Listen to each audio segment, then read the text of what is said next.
RC Music present.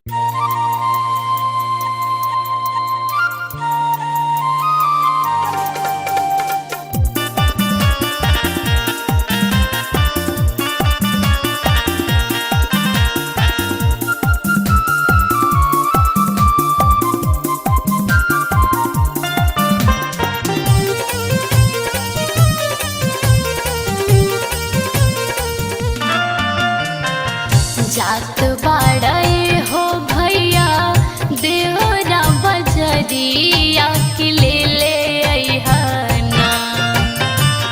जात बाड़े हो भैया देवरा बजरिया के ले अइहना। साठी चाउर संगे जइया भैया ले अइहना। साठी चाउर संगे जइया भैया ले अइहना। कैसे की नाई बहिनी बढ़ल महंगाइया के छोड़ी रे दहुना। कैसे की नाई बहिनी बढ़ल महंगाइया के छोड़ी रे दहुना। असो छठी के पूजैया बहिनी छोड़ी रे दहुना। असो छठी के पूजैया बहिनी छोड़ी रे दहुना।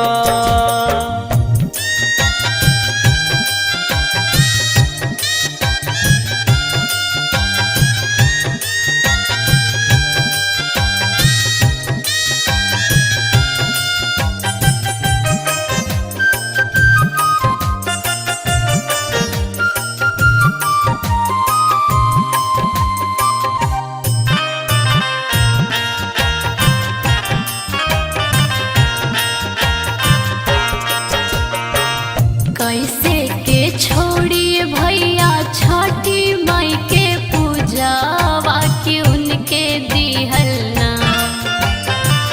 कैसे के छोड़ी भैया छठी माई के पूजावा के उनके दिहलना।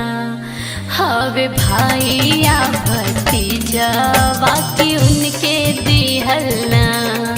हवे भैया भतीजा बाकी उनके दिहलना।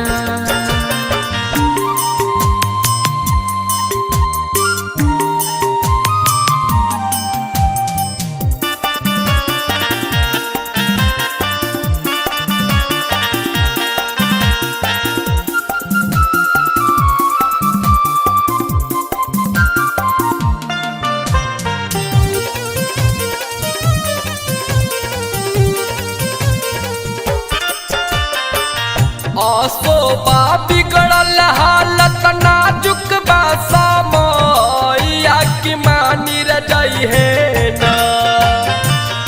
असो बा बिगड़ल हालत नाजुक बा समैया की मानी रे जइहे ना। ए बहिनी सुना छठी मैया की मानी रे जइहे ना। ए बहिनी सुना छठी मैया की मानी रे जइहे ना।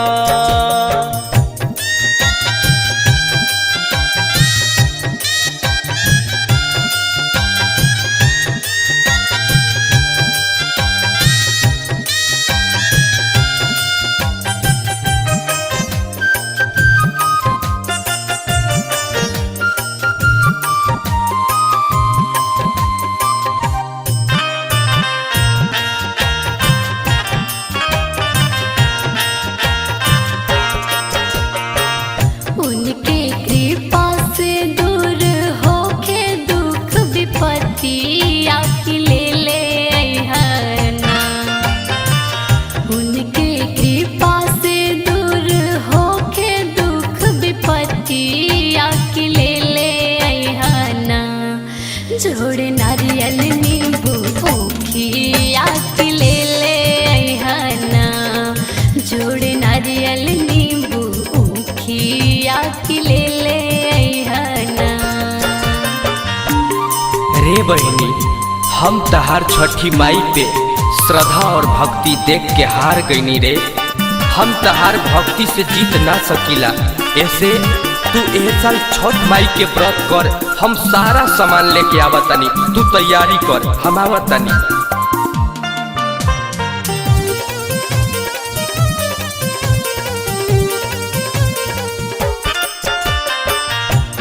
के पीगान रंजन लाई सब सामानावा के करहूँ बहिनी ना। के पीगान रंजन लाई सब सामानावा के करहूँ बहिनी ना। छठी मैया के पूजनवा दिल से करहूँ बहिनी ना। छठी मैया के पूजनवा मन से करहूँ बहिनी ना। जात बाड़े हो भैया देवरा बजरिया की ले ले अइहना। जात बाड़े हो भैया देवरा बजरिया की ले ले अइहना। निधि करिए छठ पूजैया भैया ले ले अइहना। निधि करिए छठ पूजैया भैया ले ले अइहना। जोड़े नारियल नींबू ऊखिया की ले ले